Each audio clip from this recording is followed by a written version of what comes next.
अस्सलाम वालेकुम, मैं शहर खान गोल्डन टाइम्स में आपका खैर मकदम करती हूँ। असम में चुनाव है, माहौल गर्म है, भाजपा पूरी ताकत के साथ मैदान में है और इसी बीच एक ऐसा कदम उठता है जो सवाल पैदा करता है, क्या ये सिर्फ एक संगठनात्मक कार्यवाही है या फिर सियासत के मैदान में खेली जा रही कोई पुरानी चाल।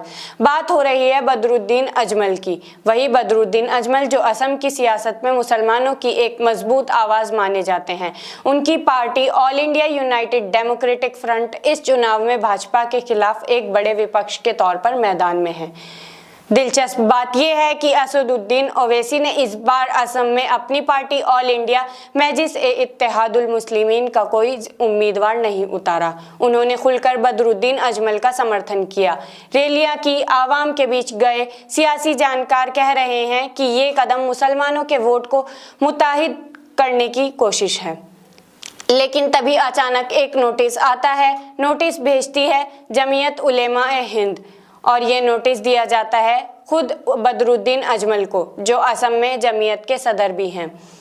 नोटिस में कहा गया कि उन्होंने एक सांप्रदायिक पार्टी से संगठन किया है, मतलब साफ है, इशारा ओवैसी की तरफ है।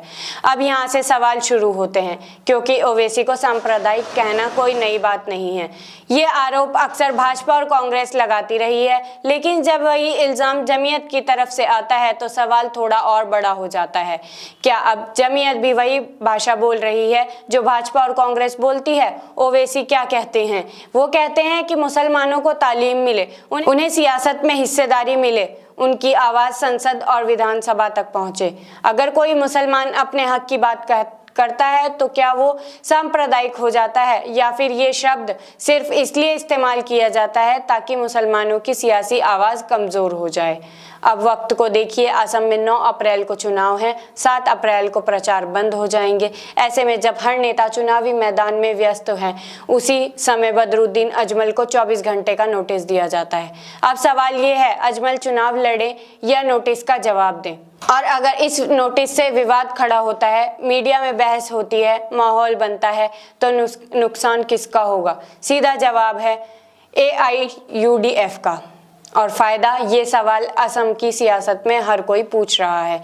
इतिहास भी कुछ बातें याद दिलाता है। असम में जब जब मुसलमानों की सियासी ताकत मजबूत हुई, तब तब उसे कमज़ोर करने की कोशिश भी सामने आई। कई राजनीतिक विश्लेषक कहते हैं कि अतीत में भी ऐसे मौके आए जब मुस्लिम सियासी ताकत को बांटने में कांग्रेस को फ़ायदा हुआ।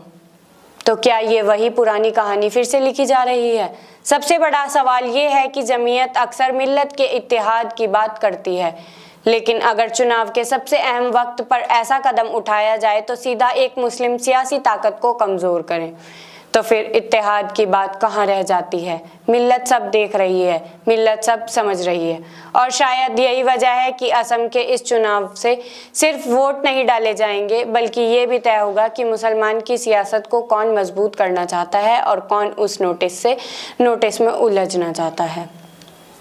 इस बारे में आप भी अपनी राय कमेंट बॉक्स में लिखें। वीडियो पसंद आए तो लाइक कीजिए, शेयर कीजिए और चैनल को सब्सक्राइब कीजिए। खुदा हाफिज़।